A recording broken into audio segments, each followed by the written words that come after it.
Nahum chapter 3, verses 1 through 19, Amplified Version. Nineveh's complete ruin. Woe! Judgment is coming to the city of blood, guilty of murder and mayhem, completely full of lies and pillage. Her prey never departs alive. The noise of the cracking of the whip, the noise of the rattling of the wheel, galloping horses and rumbling and bounding chariots. In the assaults of Nineveh, horsemen charging, swords flashing, spears gleaming, many slain. A mass of corpses, no end of corpses. The horsemen stumble over the corpses, all because of the many acts of prostitution of Nineveh the prostitute. The charming and well-favored one, the mistress of sorceries, who betrays nations by her acts of prostitution, her acts of idolatry, and families by her sorceries. Behold, I am against you, declares the Lord of hosts, and I will lift up your skirts over your face, and I will let the nation look at you, O Nineveh, and look at your nakedness, and the kingdom at your disgrace. I will throw filth on you and make you vile and treat you with contempt and set you up as a spectacle. And it will come about that all who see you will shrink back and run from you and say, Nineveh is completely ruined. Who will grieve for her? Where will I seek comforts for her? Are you better than Thebes, which was situated by the waters of the Nile with water surrounding her, whose defense was the sea, the Nile, whose wall consisted of the sea? Ethiopia was her strength, and Egypt too without limits. Put and Lubim were among her helpers, yet she became an exile. She went into captivity. Her young children were dashed to pieces at the head of every street. They cast lots of her honorable men, and all her great men were bound with chains. You too, Nineveh, will become drunk with the cup of God's wrath. You will be hidden. You too, Nineveh, will search in vain for a refuge from the enemy. All your fortresses are nothing but fig trees with ripe figs. When shaken, they fall into the mouth of the eater. Behold, your people are as weak and helpless as women in your midst. The gates of your land are open wide to your enemies. Fire consumes the bars across your gates. Draw water for a long continued siege. Strengthen your fortresses. Go down to the clay pits. Trample the mortar. Prepare the brick kiln to burn bricks for the rampart. But there, in the very midst of these preparations, the fire will devour you. The sword will cut you down. It will devour you as the locust does. Multiply yourself like the creeping locust. Multiply yourself like the swarming locust. You have increased your traders more than the visible stars of heaven. The creeping locust strips and destroys and then flies away. Your guardsmen are like the swarming locust. Your marshals are like the hordes of grasshoppers settling in the stone walls on a cold day. When the sun rises, they fly away, and no one knows the place where they are. Your shepherds are asleep, O king of Assyria. Your nobles are lying down in death. Your people are scattered on the mountains, and there is no one to gather them. There is no relief and healing for your hurt. Your wound is incurable. All who hear the news about you clap their hands over what has happened to you. For on whom has your unceasing evil not come continuously? Nahum chapter 2, verses 1 through 13. The overthrow of Nineveh. Verse 1. The one who scatters has come up against you, Nineveh. Man the fortresses and ramparts, watch the road, strengthen your back, prepare for battle, summon all your strength. For the Lord will restore the splendor and majesty of Jacob, like the splendor of ancient and united Israel, even though destroyers have destroyed them and ruined their vine branches. The shields of his soldiers of Media and Babylon are colored red. The warriors are dressed in scarlet, the chariots blaze with fire of flashing steel. When he is prepared to march, and the cypress spears are brandished for battle. The chariots race madly in the streets. They rush wildly in the broad plazas.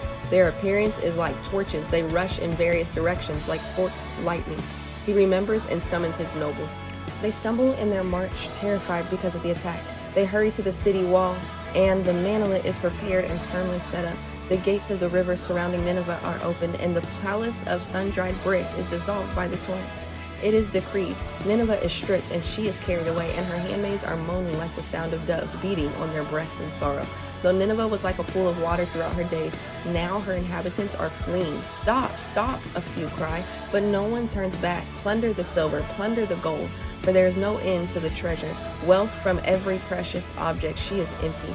She is desolate and waste. Hearts melting in fear and knees knocking. Anguish is in the whole body, and the faces of all grow pale. Where is the den of lions, Assyria? In the feeding place of the young lions, where the lion, lioness, and the lion's cub proud with nothing to fear. The lion of Assyria tore enough for his cubs, Assyrian citizens, killed enough prey for his lioness, and filled his lairs with prey and his dens with torn flesh.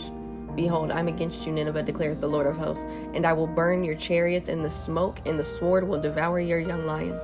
I will cut off your prey from the land, and the voice of your messenger will no longer be heard. Nahum chapter 1, verses 1 through 15. God is awesome. A burdensome message, a pronouncement from God. The oracle concerning Nineveh, the capital city of Assyria. The book of the vision of Nahum of Elkosh, which he saw in spirit and prophesied. The Lord is a jealous and avenging God, protecting and demanding what is rightfully and uniquely his. The Lord avenges, and he is full of wrath. The Lord takes vengeance on his adversaries, and he reserves wrath for his enemies. The Lord is slow to anger and great in power, and he will by no means leave the guilty unpunished. The Lord has his way in the whirlwind and in the storm, and the clouds are the dust beneath his feet. He rebukes the sea, and it dries up. He dries up all the rivers, illustrating his judgment. Bashan on the east and Mount Carmel on the west wither, and in the north the blossoms of Lebanon fade. The mountains quake before him, and the hills melt away. Indeed, the earth is shaken by his presence. Yes, the world and all that dwell in it. Who can stand before his indignation, his great wrath? And who can stand up and endure the fierceness of his anger? His wrath is poured out like fire, and the rocks are destroyed by him. The Lord is good, a strength and stronghold in the day of trouble. He knows and he recognizes, cares for, and understands fully those who take refuge and trust in him. But with an overwhelming flood of judgment through invading armies, he will make a complete destruction of its sight and will pursue his enemies into darkness. Whatever plot you Assyrians devise against the Lord, he will make a complete end of it. Affliction of God's people by the hand of Assyria will not occur twice. Like tangled thorn branches gathered for fuel, and like those drowned in drunkenness, the people of Nineveh are consumed through fire, like stubble completely withered and dry, in the day of the Lord's wrath. From you, O Nineveh, one has gone forth who plotted evil against the Lord, a malevolent counselor, the king of Assyria. This is what the Lord says: though they are at full strength and many in number, even so they will be cut off and passed away. Though I have afflicted you and caused you grief, O Jerusalem, I will afflict you no longer. Now I will break his yoke of taxation off you, and I will tear off your shackles. The Lord has given a command concerning you, O king of Nineveh. Your name will no longer be perpetuated. I will cut off the carved idols and cast images from the temple of your gods. I will prepare your grave for you are vile and unworthy. Behold on the mountains the feet of him who brings good news, telling of Assyrians' destruction, who announces peace and prosperity. Celebrate your feasts, O Judah. Perform your vows, for the wicked one, the king of Assyria, will never again pass through you. He is completely cut off.